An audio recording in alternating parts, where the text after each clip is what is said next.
Beauty and the Beast. Once upon a time, in a very far-off country, there lived a merchant who had been so fortunate in all of his undertakings that he was enormously rich. As he had, however, 6 sons and 6 daughters, he found that his money was not too much to let them all have everything they fancied, as they were accustomed to do. But one day, a most unexpected misfortune befell them. Their house caught fire and was speedily burnt to the ground, with all the splendid furniture, the books, pictures, gold, silver, and precious goods it contained. And this was only the beginning of their troubles. Their father, who had until this moment prospered in all ways, suddenly lost every ship he had upon the sea, either by dint of pirates, shipwreck, or fire. Then he heard that his clerks in distant countries, whom he trusted entirely, had proved unfaithful, and at last from great wealth he fell into the direst poverty. All that he had left was a little house in a desolate place at least 100 leagues from the town in which he had lived, and to this he was forced to retreat with his children, who were in despair at the idea of leading such a different life. Indeed, the daughters at first hoped that their friends, who had been so numerous while they were rich, would insist on their staying in their houses now that they no longer possessed one. But they soon found that they were left alone, and that their former friends even attributed their misfortunes to their own extravagance, and showed no intention of offering them any help. So nothing was left for them but to take their departure to the cottage, which stood in the midst of a dark forest, and seemed to be the most dismal place upon the face of the earth. As they were too poor to have any servants, the girls had to work hard, like peasants, and the sons, for their part, cultivated the fields to earn their living. Roughly clothed and living in the simplest way, the girls regretted unceasingly the luxuries and amusements of their former life. Only the youngest tried to be brave and cheerful. She had been as sad as anyone when misfortune overtook her father, but, soon recovering her natural gaiety, she set to work to make the best of things, to amuse her father and brothers as well as she could, and to try to persuade her sisters to join her in dancing and singing. But they would do nothing of the sort, and, because she was not as doleful as themselves, they declared that this miserable life was all she was fit for. For she was really far prettier and more clever than they were. Indeed, she was so lovely that she was always called Beauty. After 2 years, when they were all beginning to get used to their new life, something happened to disturb their tranquility. Their father received the news that one of his ships, which he had believed to be lost, had come safely into port with a rich cargo. All the sons and daughters at once thought that their poverty was at an end, and wanted to set out directly for the town. But their father, who was more prudent, begged them to wait a little, and, though it was harvest time, and he could ill be spared, determined to go himself first to make inquiries. Only the youngest daughter had any doubt but that they would soon again be as rich as they were before, or at least rich enough to live comfortably in some town where they would find amusement and gay companions once more. So they all loaded their father with commissions for jewels and dresses which it would have taken a fortune to buy. Only Beauty, feeling sure that it was of no use, did not ask for anything. Her father, noticing her silence, said, "And what shall I bring for you, Beauty?" "The only thing I wish for is to see you come home safely," she answered. But this only vexed her sisters, who fancied she was blaming them for having asked for such costly things. Her father, however, was pleased, but as he thought that at her age she certainly ought to like pretty presents, he told her to choose something. "Well, dear father," she said, "as you insist upon it, I beg that you will bring me a rose. I have not seen one since we came here, and I love them so much." So the merchant set out and reached the town as quickly as possible, but only to find that his former companions, believing him to be dead, had divided between them the goods which the ship had brought, and after 6 months of trouble and expense he found himself as poor as when he started, having been able to recover only just enough to pay the cost of his journey. To make matters worse, he was obliged to leave the town in the most terrible weather, so that by the time he was within a few leagues of his home, he was almost exhausted with cold and fatigue. Though he knew it would take some hours to get through the forest, He was so anxious to be at his journey's end that he resolved to go on. But night overtook him, and the deep snow and bitter frost made it impossible for his horse to carry him any further. Not a house was to be seen. The only shelter he could get was the hollow trunk of a great tree, and there he crouched all the night, which seemed to him the longest he had ever known. In spite of his weariness, the howling of the wolves kept him awake, and even when at last the day broke, he was not much better off, for the falling snow had covered up every path, and he did not know which way to turn. At length he made out some sort of track, and thought at the beginning it was so rough and slippery that he fell down more than once. It presently became easier, and led him into an avenue of trees, which ended in a splendid castle. It seemed to the merchant very strange that no snow had fallen in the avenue, which was entirely composed of orange trees covered with flowers and fruit. When he reached the first court of the castle, he saw before him a flight of agate steps, and went up them, and passed through several splendidly furnished rooms. The pleasant warmth of the air revived him, and he felt very hungry. But there seemed to be nobody in all this vast and splendid palace whom he could ask to give him something to eat.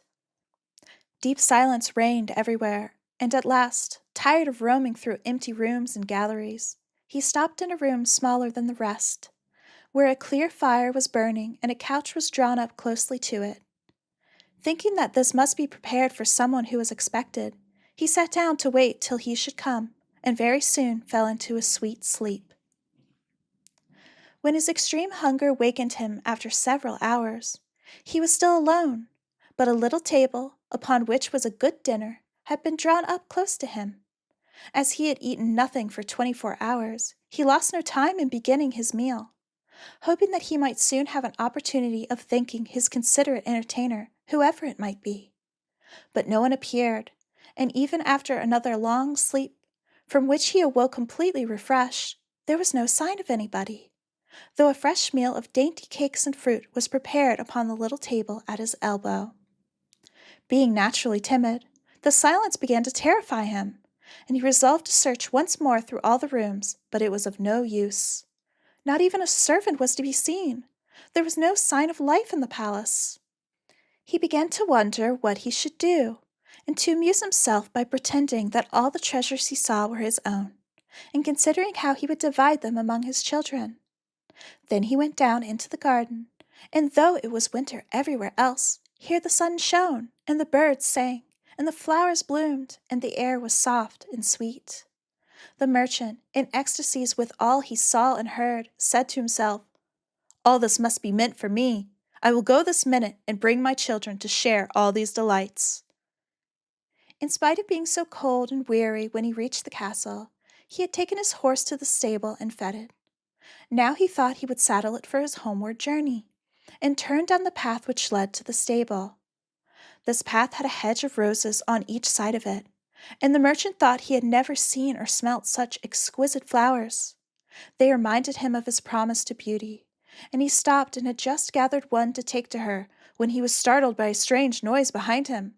Turning round, he saw a frightful beast, which seemed to be very angry, and said, in a terrible voice, "Who told you that you might gather my roses? Was it not enough that I allowed you to be in my palace and was kind to you? This is the way you show your gratitude, by stealing my flowers. But your insolence shall not go unpunished." The merchant, terrified by these furious words, dropped the fatal rose, and, throwing himself on his knees, cried, "Pardon me, noble sir! I am truly grateful to you and your hospitality, which was so magnificent that I could not imagine that you would be offended by my taking such a little thing as a rose." But the beast's anger was not lessened by this speech. "You are very ready with excuses and flattery," he cried, "but that will not save you from the death you deserve." "Alas!" thought the merchant, "if my daughter could only know what danger her rose has brought me into." And in despair he began to tell the beast all his misfortunes, and the reason of his journey, not forgetting to mention Beauty's request. "A king's ransom would hardly have procured all that my other daughters asked," he said, "but I thought that I might at least take Beauty her rose. I beg you to forgive me, for you see I meant no harm." The beast considered for a moment, and then he said, in a less furious tone, I will forgive you on one condition. That is, that you will give me one of your daughters." "Ah!" cried the merchant. "If I were cruel enough to buy my own life at the expense of one of my children's, what excuse could I invent to bring her here?" "No excuse will be necessary," answered the beast. "If she comes at all, she must come willingly. On no other condition will I have her. See if any one of them is courageous enough and loves you well enough to come and save your life. You seem to be an honest man, so I will trust you to go home. I give you a month to see if either of your daughters will come back with you and stay here to let you go free. If neither of them is willing, you must come alone, after bidding them goodbye forever. For then you will belong to me. And do not imagine that you can hide from me, for if you fail to keep your word, I will come and fetch you," added the beast grimly. The merchant accepted this proposal, though he did not really think any of his daughters could be persuaded to come. He promised to return at the time appointed, and then, anxious to escape from the presence of the beast, he asked permission to set off at once. But the beast answered that he could not go until next day.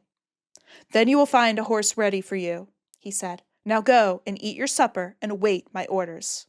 The poor merchant, more dead than alive, went back to his room, where the most delicious supper was already served on the little table which was drawn up before a blazing fire. But he was too terrified to eat, and only tasted a few of the dishes, for fear the beast should be angry if he did not obey his orders. When he had finished, he heard a great noise in the next room, which he knew meant that the beast was coming. As he could do nothing to escape his visit, the only thing that remained was to seem as little afraid as possible. So when the beast appeared and asked roughly if he had supped well, the merchant answered humbly that he had, thanks to his host's kindness. Then the beast warned him to remember their agreement, and to prepare his daughter exactly for what she had to expect. "Do not get up tomorrow," he added, "until you see the sun and hear a golden bell ring. Then you will find your breakfast waiting for you there, and the horse you are to ride will be ready in the courtyard. He will also bring you back again when you come with your daughter, a month hence. Farewell. Take a rose to Beauty, and remember your promise." The merchant was only too glad when the beast went away, and though he could not sleep for sadness, he lay down until the sun rose. Then, after a hasty breakfast, he went to gather Beauty's rose, and mounted his horse, which carried him off so swiftly that in an instant he had lost sight of the palace, and he was still wrapped in gloomy thoughts when it stopped before the door of the cottage. His sons and daughters, who had been very uneasy at his long absence, rushed to meet him, eager to know the result of his journey, which, seeing him mounted upon a splendid horse and wrapped in a rich mantle, they supposed to be favorable. He hid the truth from them at first, only saying sadly to Beauty as he gave her the rose, "Here is what you asked me to bring you. You little know what it has cost." But this excited their curiosity so greatly that presently he told them his adventures from beginning to end, and then they were all very unhappy. The girls lamented loudly over their lost hopes, and the sons declared that their father should not return to this terrible castle, and began to make plans for killing the beast if it should come to fetch him. But he reminded them that he had a promise to go back. Then the girls were very angry with Beauty, and said it was all her fault, and that if she had asked for something sensible, this never would have happened, and complained bitterly that they should have to suffer for her folly. Poor Beauty, much distressed, said to them, "I have indeed caused this misfortune, but I assure you I did it innocently. Who could have guessed that to ask for a rose in the middle of summer would cause such misery? But as I did the mischief, it is only just that I should suffer for it. I will therefore go back with my father to keep his promise." At first nobody would hear of this arrangement, and her father and brothers, who loved her dearly, declared that nothing should make them let her go, but Beauty was firm. As the time drew near, she divided all her little possessions between her sisters, and said goodbye to everything she loved. And when the fatal day came, she encouraged and cheered her father as they mounted together the horse which had brought him back. It seemed to fly rather than gallop, but so smoothly that Beauty was not frightened. Indeed, she would have enjoyed the journey if she had not feared what might happen to her at the end of it. Her father still tried to persuade her to go back, but in vain. While they were talking, the night fell, and then, to their great surprise, wonderful colored lights began to shine in all directions, and splendid fireworks blazed out before them. All the forest was illuminated by them, and even felt pleasantly warm, though it had been bitterly cold before. This lasted until they reached the avenue of orange trees, where were statues holding flaming torches, and when they got nearer to the palace, they saw that it was illuminated from the roof to the ground, and music sounded softly from the courtyard. "The beast must be very hungry," said Beauty, trying to laugh, "if he makes all this rejoicing over the arrival of his prey." But, in spite of her anxiety, she could not help admiring all the wonderful things she saw. The horse stopped at the foot of the flight of steps leading to the terrace, and when they had dismounted, her father led her to the little room he had been in before, where they found a splendid fire burning, and the table daintily spread with a delicious supper. The merchant knew that this was meant for them, and Beauty, who was rather less frightened now that she had passed through so many rooms and seen nothing of the beast, was quite willing to begin, for a long ride had made her very hungry. But they had hardly finished their meal when the noise of the beast's footsteps were heard approaching, and Beauty clung to her father in terror, which became all the greater when she saw how frightened he was. But when the beast really appeared, though she trembled at the sight of him, she made a great effort to hide her terror and saluted him respectfully. This evidently pleased the beast. After looking at her, he said, in a tone that might have struck terror into the boldest heart, though he did not seem to be angry, "Good evening, old man. Good evening, Beauty." The merchant was too terrified to reply, but Beauty answered sweetly, "Good evening, beast." "Have you come willingly?" asked the beast. "Will you be content to stay here when your father goes away?" Beauty answered bravely that she was quite prepared to stay. "I am pleased with you," said the beast. "As you have come of your own accord, you may stay. As for you, old man," he added, turning to the merchant, "at sunrise tomorrow you will take your departure. When the bell rings, get up quickly and eat your breakfast, and you will find the same horse waiting to take you home. But remember that you must never expect to see my palace again." Then, turning to Beauty, he said, "Take your father into the next room, and help him to choose everything you think your brothers and sisters would like to have. You will find 2 traveling trunks there. Fill them as full as you can. It is only just that you should send them something very precious as a remembrance of yourself." Then he went away, after saying, "Goodbye, Beauty. Goodbye, old man." And though Beauty was beginning to think with great dismay of her father's departure, she was afraid to disobey the beast's orders. And they went into the next room, which had shelves and cupboards all around it. They were greatly surprised at the riches it contained. There were splendid dresses fit for a queen, with all the ornaments that were to be worn with them. And when Beauty opened the cupboards, she was quite dazzled by the gorgeous jewels that lay in heaps upon every shelf. After choosing a vast quantity, which she divided between her sisters, for she had made a heap of the wonderful dresses for each of them, she opened the last chest, which was full of gold.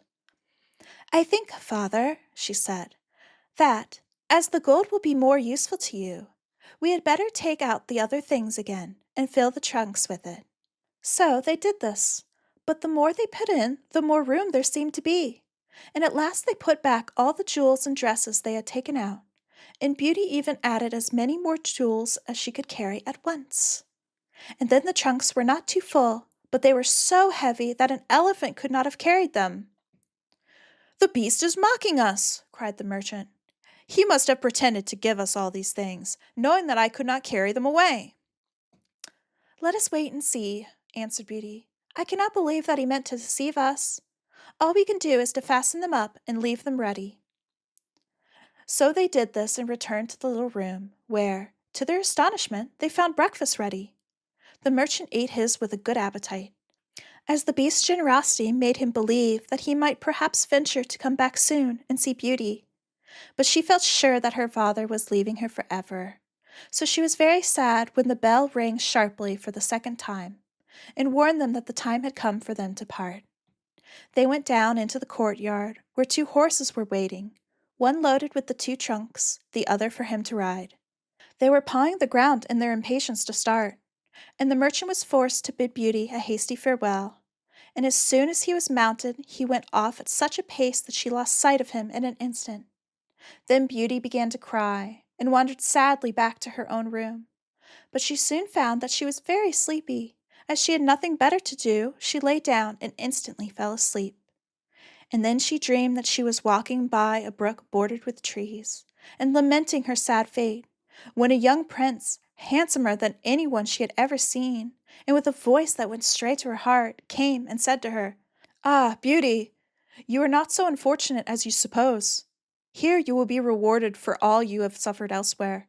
Your every wish shall be gratified. Only try to find me out, no matter how I may be disguised, as I love you dearly, and in making me happy you will find your own happiness.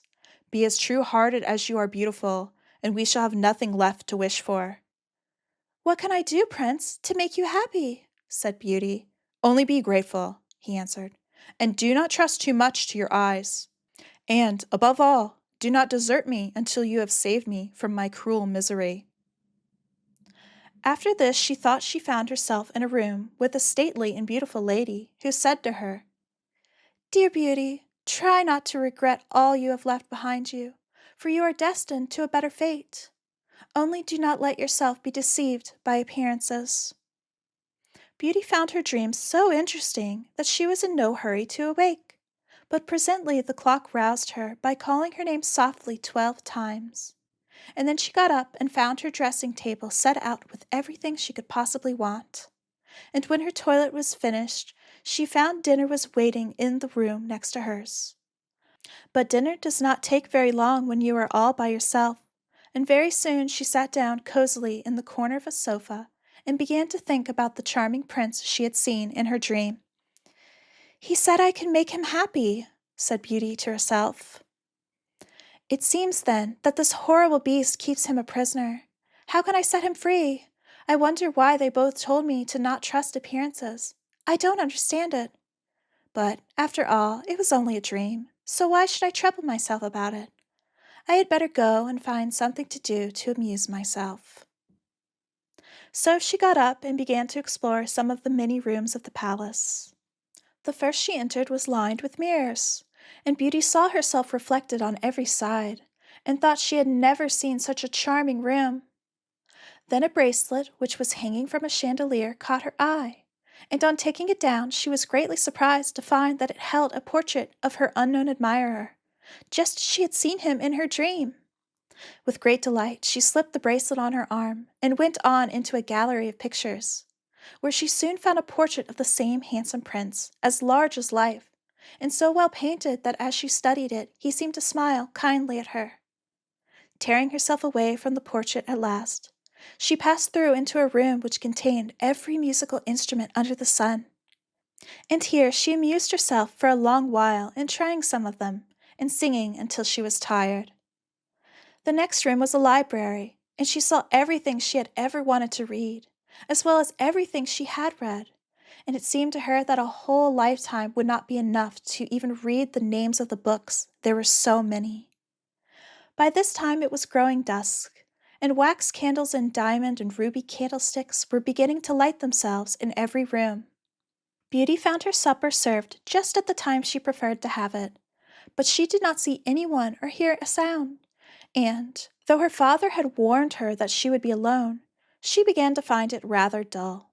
But presently she heard the beast coming, and wondered tremblingly if he meant to eat her up now. However, as he did not seem at all ferocious, and only said gruffly, "Good evening, Beauty," she answered cheerfully, and managed to conceal her terror. Then the beast asked her how she had been amusing herself, and she told him all the rooms she had seen. Then he asked if she thought she could be happy in his palace, and Beauty answered that everything was so beautiful that she would be very hard to please if she could not be happy. And after about an hour's talk, Beauty began to think that the beast was not nearly so terrible as she had supposed at first. Then he got up to leave her, and said in his gruff voice, "Do you love me, Beauty? Will you marry me?" "Oh, what shall I say?" cried Beauty, for she was afraid to make the beast angry by refusing. "Say yes or no, without fear," he replied. "Oh, no, beast," said Beauty hastily. "Since you will not, good night, Beauty," he said. And she answered, "Good night, beast," very glad to find that her refusal had not provoked him. And after he was gone, she was very soon in bed and asleep, and dreaming of her unknown prince. She thought he came and said to her, "Ah, Beauty, why are you so unkind to me? I fear I am fated to be unhappy for many a long day still." And then her dreams changed, but the charming prince figured in them all. And when morning came, her first thought was to look at the portrait and see if it was really like him, and she found that it certainly was. This morning she decided to amuse herself in the garden, for the sun shone and all the fountains were playing. But she was astonished to find that every place was familiar to her, and presently she came to the brook where the myrtle trees were growing, where she had first met the prince in her dream. And that made her think more than ever that he must be kept a prisoner by the beast. When she was tired, she went back to the palace, and found a new room full of materials for every kind of work, ribbons to make into bows, and silks to work into flowers. Then there was an aviary full of rare birds, which were so tame that they flew to Beauty as soon as they saw her, and perched upon her shoulders and her head. "Pretty little creatures," she said, "how I wish that your cage was nearer to my room, that I might often hear you sing." So saying, she opened a door, and found, to her delight, that it led into her own room, though she had thought it was quite the other side of the palace. There were more birds in a room farther on, parrots and cockatoos that could talk, and they greeted Beauty by name. Indeed, she found them so entertaining that she took one or two back to her room, and they talked to her while she was at supper. After which the beast paid her his usual visit, and asked her the same questions as before, and then with a gruff good night, he took his departure, and Beauty went to bed to dream of her mysterious prince. The days passed swiftly in different amusements, and after a while Beauty found out another strange thing in the palace, which often pleased her when she was tired of being alone. There was one room which she had not noticed particularly. It was empty, except that under each of the windows stood a very comfortable chair, and the first time she had looked out of the window, it had seemed to her that a black curtain prevented her from seeing anything outside. But the second time she went into the room, happening to be tired, she sat down in one of the chairs, when instantly the curtain was rolled aside, and a most amusing pantomime was acted before her. There were dances and colored lights and music and pretty dresses, and it was all so gay that Beauty was in ecstasies. After that she tried the other 7 windows in turn, and there was some new and surprising entertainment to be seen from each of them, so that Beauty never could feel lonely any more. Every evening after supper the beast came to see her, and always before saying good night asked her in his terrible voice, "Beauty, will you marry me?" And it was seemed to Beauty, now she understood him better, that when she said, "No, beast," he went away quite sad. But her happy dreams of the handsome young prince soon made her forget the poor beast, and the only thing that at all disturbed her was to be constantly told to distrust appearances, to let her heart guide her, and not her eyes, and many other equally perplexing things, which, considering as she would, she could not understand. So everything went on for a long time, until at last, happy as she was, Beauty began to long for the sight of her father and her brothers and sisters. And one night, seeing her look very sad, the beast asked her what was the matter. Beauty had quite ceased to be afraid of him. Now she knew that he was really gentle in spite of his ferocious looks and his dreadful voice. So she answered that she was longing to see her home once more. Upon hearing this, the beast seemed sadly distressed and cried miserably, "Ah, Beauty, have you the heart to desert an unhappy beast like this? What more do you want to make you happy? Is it because you hate me that you want to escape?" "No, dear beast," answered Beauty softly. "I do not hate you, and I should be very sorry never to see you any more, but I long to see my father again. Only let me go for 2 months, and I promise to come back to you and stay for the rest of my life." The beast, who had been sighing dolefully while she spoke, now replied, "I cannot refuse you anything you ask, even though it should cost me my own life. Take the 4 boxes you will find in the room next to your own, and fill them with everything you wish to take with you. But remember your promise, and come back when the 2 months are over, or you may have cause to repent it. For if you do not come in good time, you will find your faithful beast dead. You will not need any chariot to bring you back. Only say goodbye to all your brothers and sisters the night before you come away, and when you have gone to bed, turn this ring round upon your finger and say firmly, I wish to go back to my palace and see my beast again. Good night, Beauty. Fear nothing, sleep peacefully, and before long you shall see your father once more." As soon as Beauty was alone, she hastened to fill the boxes with all the rare and precious things she saw about her, and only when she was tired of heaping things into them did they seem to be full. Then she went to bed, but could hardly sleep for joy. And when at last she did begin to dream of her beloved prince, she was grieved to see him stretched upon a grassy bank, sad and weary, and hardly like himself. "What's the matter?" she cried. He looked at her reproachfully and said, "How can you ask me, cruel one? Are you not leaving me to my death, perhaps?" "Ah, don't be so sorrowful," cried Beauty. "I am only going to assure my father that I am safe and happy. I have promised the beast faithfully that I will come back, and he would die of grief if I did not keep my word."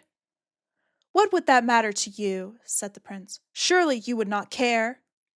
"Indeed, I should be ungrateful if I did not care for such a kind beast," cried Beauty indignantly. "I would die to save him from pain. I assure you it is not his fault that he is so ugly." Just then a strange sound woke her.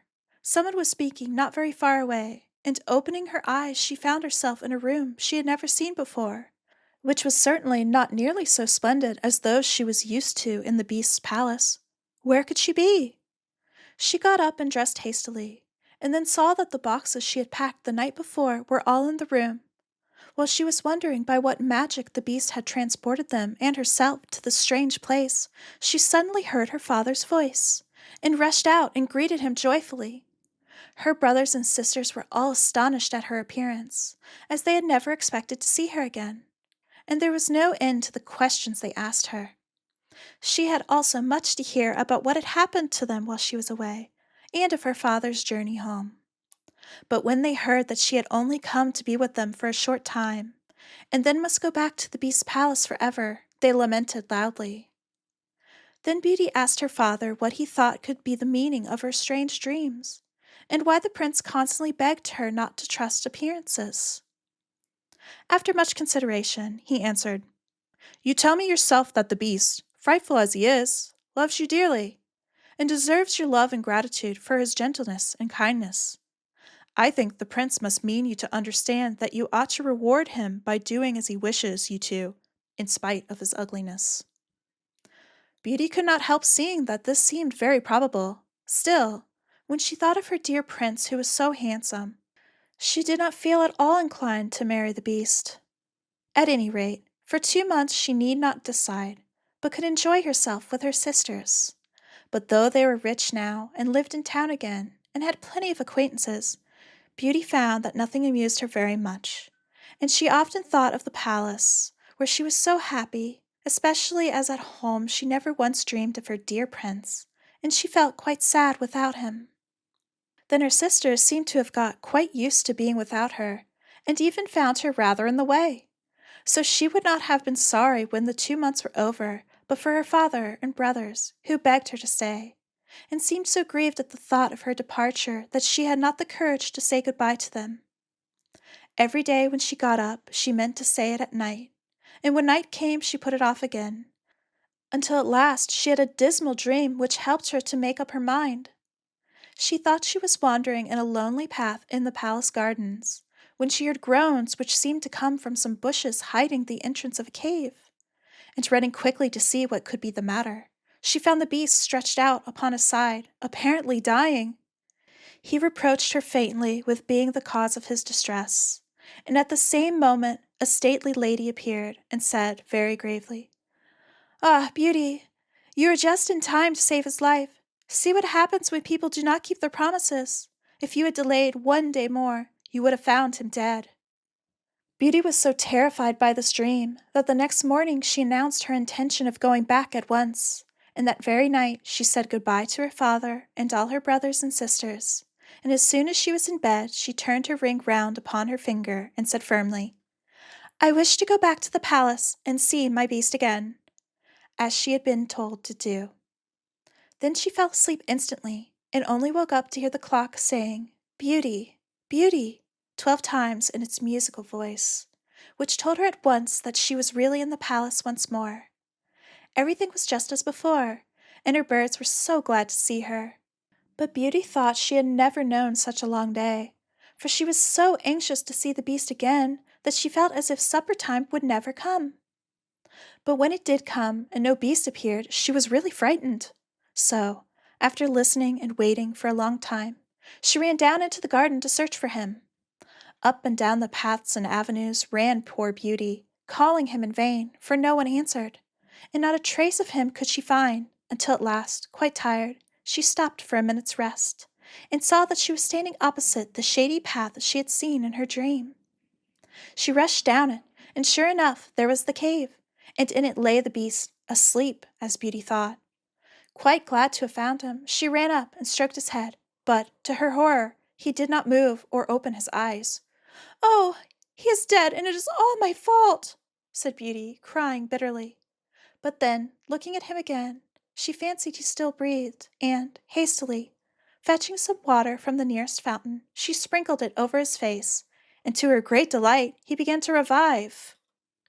"Oh, beast, how you frightened me!" she cried. "I never knew how much I loved you until just now, when I feared I was too late to save your life."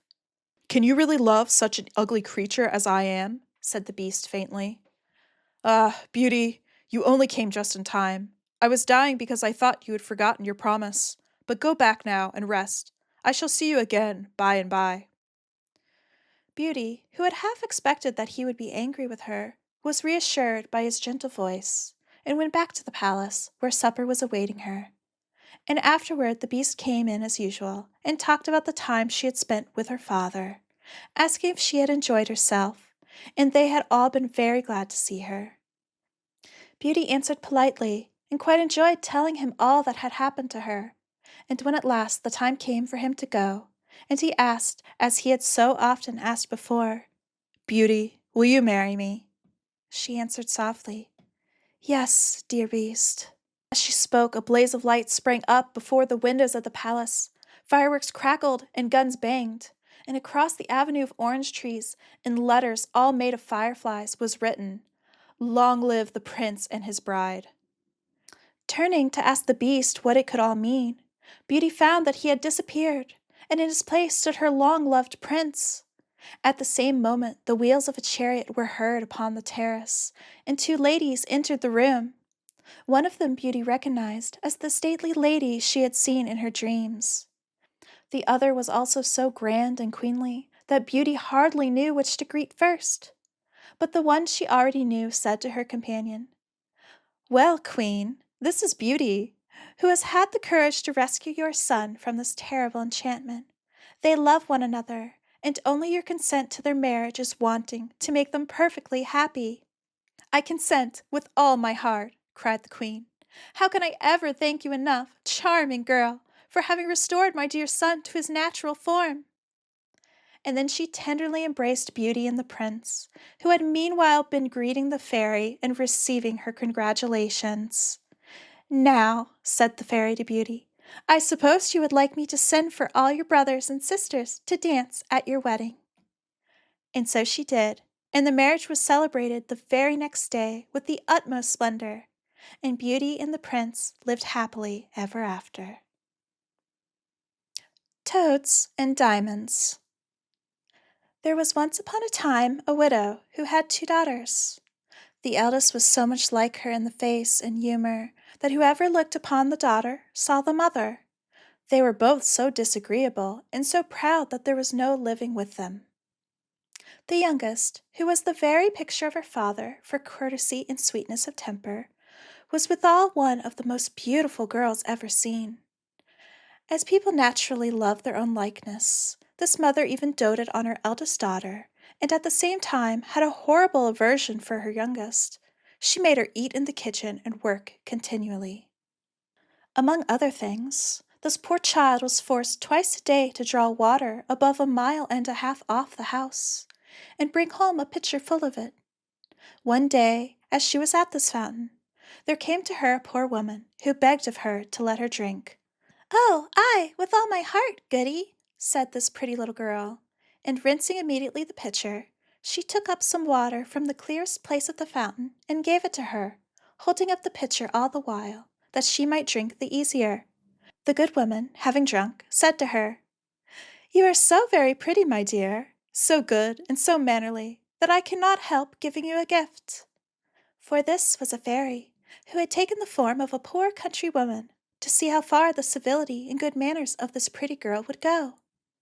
"I will give you a gift," continued the fairy, "that, at every word you speak, there shall come out of your mouth either a flower or a jewel." When this pretty girl came home, her mother scolded her for staying so long at the fountain. "I beg your pardon, mamma," said the poor girl, "for not making more haste." And in speaking these words there came out of her mouth 2 roses, 2 pearls, and 2 diamonds. "What is this I see there?" said the mother, quite astonished. "I think I see pearls and diamonds come out of the girl's mouth. How happens this, child?" This was the first time she had ever called her child. The poor creature told her frankly all the matter, not without dropping out infinite numbers of diamonds. "In good faith," cried the mother, "I must send my child thither. Come hither, Fanny. Look what comes out of thy sister's mouth when she speaks. Wouldst not thou be glad, my dear, to have the same gift given to thee?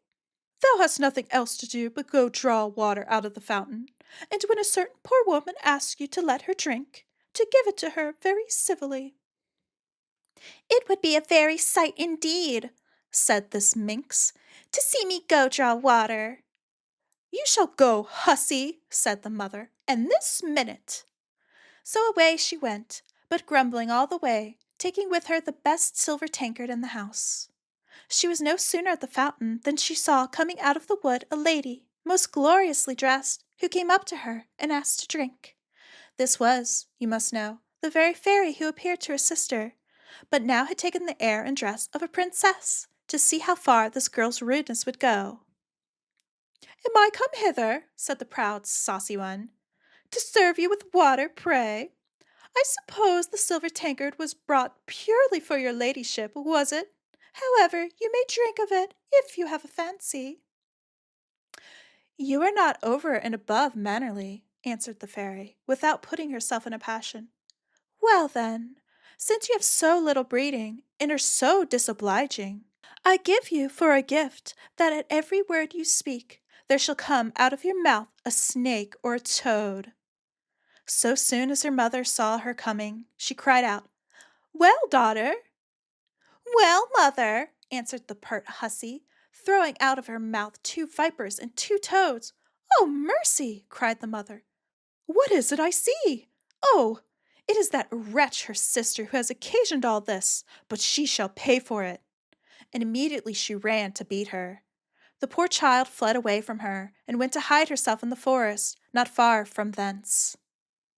The king's son, then on his return from hunting, met her, and seeing her so very pretty, asked her what she did there alone, and why she cried. "Alas, sir, my mamma has turned me out of the doors." The king's son, who saw 5 or 6 pearls and as many diamonds come out of her mouth, desired her to tell him how that happened. She thereupon told him the whole story, and so the king's son fell in love with her, and considered himself that such a gift was worth more than any marriage portion, conducted her to the palace of the king his father, and there married her. As for the sister, she made herself so much hated that her own mother turned her off, and the miserable wretch, having wandered about a good while without finding anybody to take her in, went to a corner of the wood and there died.